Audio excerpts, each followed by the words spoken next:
ഇന്ന് അടുക്കളയിൽ പകുതി ജോലി ചെയ്തത് നമ്മുടെ തേജുവാണ്. രാവിലെ നമ്മുടെ സേമിയ ഉപ്പുമാവാണ്. അപ്പോൾ സേമിയൊക്കെ ഞാൻ ഒടിച്ച് വെച്ചത് ഞാനാണ് കേട്ടോ. പിന്നെ പച്ചമുളക് അതിനാവശ്യമുള്ള സാധനങ്ങളൊക്കെ അരിഞ്ഞവിടെ വെച്ചിട്ടുണ്ട്. അപ്പോഴത്തേക്കാണ് നമ്മുടെ തേജു കുളിച്ചിട്ട് ഇങ്ങോട്ട് വന്നത്. അമ്മ ഞാൻ ചെയ്തോളാം എന്ന് പറഞ്ഞു. അപ്പോൾ അവനാണ് എല്ലാം ചെയ്യുന്നത്. പിന്നെ നമ്മുടെ ഉച്ചത്തേക്ക് ബിരിയാണിയാണ് കേട്ടോ. ബിരിയാണിയും കുറച്ച് കോളിഫ്ലവർ ഉണ്ടായിരുന്നു. ഞായറാഴ്ചത്തെ ആവശ്യത്തിന് നവനീത് കുറേ കോളിഫ്ലവർ കൊണ്ടുവന്നായിരുന്നു കേട്ടോ. അപ്പോൾ അത് വെറുതെ ചീത്തയാക്കി കളയണ്ടെന്ന് പറഞ്ഞാണ് ഇന്നും ബിരിയാണി വെക്കുന്നത്. ബിരിയാണിയും ഗോബി മഞ്ചൂരിയും സലാഡും ചെയ്യാമെന്ന് വെച്ചു. പപ്പടം ഇല്ല, പിന്നെ നാരങ്ങ അച്ചാറൊക്കെ ഉണ്ട് കേട്ടോ. അപ്പോൾ അതിനുള്ള സാധനങ്ങളൊക്കെ ഞാൻ എല്ലാം എടുത്ത് കൊടുത്തിട്ടുണ്ട്. അപ്പോൾ എൻ്റെ അടുത്ത് ഇടയ്ക്കിടയ്ക്ക് ചോദിക്കും സംശയങ്ങളൊക്കെ കേട്ടോ. പിന്നെ നമ്മുടെ കോളിഫ്ലവർ നല്ലതുപോലെ തിളച്ച വെള്ളത്തിൽ ഉപ്പും മഞ്ഞളും ഒക്കെ ഇട്ട് മാറ്റി വെച്ചിട്ടുണ്ടായിരുന്നു. അപ്പോൾ അത് പിഴിഞ്ഞിട്ട് വേറൊരു പാത്രത്തിൽ ഇട്ട് അതിന് ആവശ്യമുള്ള ഇച്ചിരി ഉപ്പ് ഇടുന്നോളെ. കുറച്ച് ഉപ്പ്, മല്ലിപ്പൊടി, മുളക് പൊടി, പിന്നെ ഇച്ചിരി ഗരം മസാല പൊടി എല്ലാം കൂടി ഇട്ടിട്ട് നല്ലതുപോലെ പെരട്ടി നമ്മുടെ കോൺഫ്ലവർ പൊടിയും കൂടി ഇട്ട് നല്ലതുപോലെ കലക്കി അങ്ങോട്ട് വെച്ച് വെള്ളമൊന്നും ഒഴിക്കേണ്ട ആവശ്യമില്ല കേട്ടോ. എന്നിട്ട് ഒരു ചട്ടിയിൽ അതങ്ങോട്ട് വറുക്കാൻ വെച്ചിട്ട് ഇപ്പുറത്തെ അടുപ്പിൽ തന്നെ സേമിയ ഉപ്പുമാവിനുള്ളത് ചട്ടി വെച്ചിട്ട് അവൻ സേമിയ ഉപ്പുമാവ് ചെയ്യാണ് കേട്ടോ. ഇവിടെ സേമിയ ഉപ്പുമാവ് ഭയങ്കര ഇഷ്ടമാണ്. മറ്റേ റവ ഉപ്പുമാവിനേക്കാളും ഭയങ്കര ഇഷ്ടമാണ് സേമിയ ഉപ്പുമാവ്. അപ്പോൾ റവ ഉപ്പുമാവിന് ഞാൻ തേങ്ങ ഇടാറില്ല. തേങ്ങ ഇട്ടാൽ വേറൊരു ടേസ്റ്റായിപ്പോവും.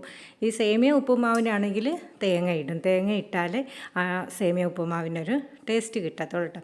സാധാരണ ക്യാരറ്റും ബീൻസും എല്ലാം ഇടുന്നതാണ്, പക്ഷേ ഇന്ന് ഇട്ടില്ല കേട്ടോ. ഇന്ന് പച്ചമുളക്, ഇഞ്ചി, പിന്നെ കുറച്ച് സവാള ഇട്ടായിരുന്നു. പിന്നെ കടുക് വറുക്കാൻ വേണ്ടി ഉഴുന്ന് പരിപ്പും വറ്റൽമുളകും കറിവേപ്പിലയും മാത്രമേ ഇട്ടുള്ളൂ കേട്ടോ.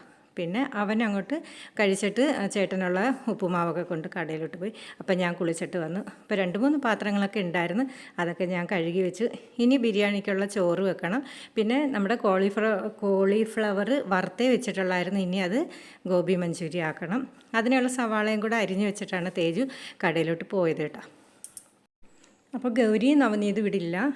ഇന്നലെ ഉച്ച കഴിഞ്ഞിട്ട് ആലപ്പുഴ പോയായിരുന്നു കേട്ടോ. പനിയായിട്ട് കിടക്കുകയെന്ന് പറഞ്ഞില്ലേ. അപ്പം അമ്മയെ കാണണമെന്ന് പറഞ്ഞ് അങ്ങനെ പിന്നെ നവനീത് വണ്ടിക്കകത്ത് കൊണ്ടുപോയി. അപ്പോൾ അവിടെ 2 ദിവസം കഴിഞ്ഞേ വരത്തുള്ളൂ. ചിലപ്പോൾ ഇന്ന് വരും, ഇല്ലെങ്കിൽ നാളെ വരത്തുള്ളൂ കേട്ടോ.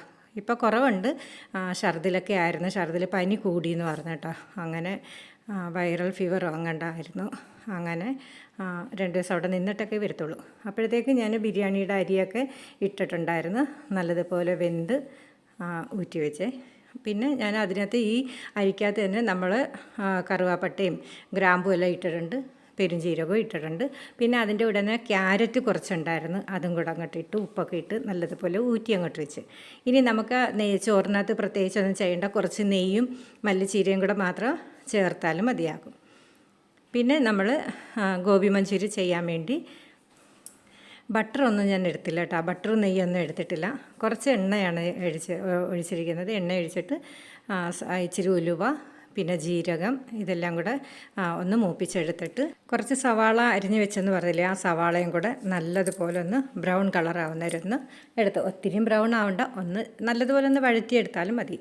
അതിനുശേഷം തക്കാളി അരച്ചിട്ട്, വലിയൊരു പഴുത്ത തക്കാളി നല്ലതുപോലെ മിക്സിയിൽ അരച്ചിട്ട് അതും കൂടെ ചേർത്ത്, പിന്നെ നമ്മൾ ഈ തക്കാളി ചേർക്കുന്നതിന് മുമ്പ് ഞാൻ പൊടികളെല്ലാം ചേർത്ത് കേട്ടോ.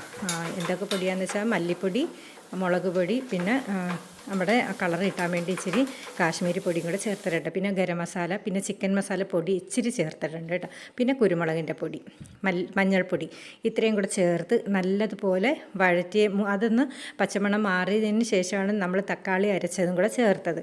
എന്നിട്ട് നല്ലതുപോലെ അത് ചേർത്ത് തിളച്ച് വരുമ്പോഴത്തേക്ക് നമ്മൾ നേരത്തെ വറുത്ത കോളിഫ്ലവർ എല്ലാം കൂടെ അങ്ങോട്ട് നിരത്തി അങ്ങോട്ട് ഇട്ടിട്ട് നമുക്ക് ഒന്ന് വേവിച്ചെടുക്കാം. വേവിച്ചല്ല, കുറുക്കിയെടുക്കാം കേട്ടോ. പെട്ടെന്ന് കുറുകിക്കൊള്ളും. വേറൊന്നുമല്ല, നമ്മൾ കോൺഫ്ലവറിനകത്താണല്ലോ ഈ കോളിഫ്ലവർ മുക്കി വറുത്തിരിക്കുന്നത്. അതുകൊണ്ട് ഇത് ഇടുമ്പോഴത്തേക്ക് തന്നെ നല്ലതുപോലെ കുറുകി കിട്ടും കേട്ടോ. നല്ല അടിപൊളി ടേസ്റ്റാണ്. ഞങ്ങളിവിടെ ഇങ്ങനെയാണ് ചെയ്യുന്നത്. പിന്നെ ഞാൻ പറയാൻ വിട്ടുപോയ കാര്യം, ഇതിനകത്ത് നമ്മൾ സോസ് ചേർത്തിട്ടുണ്ട്.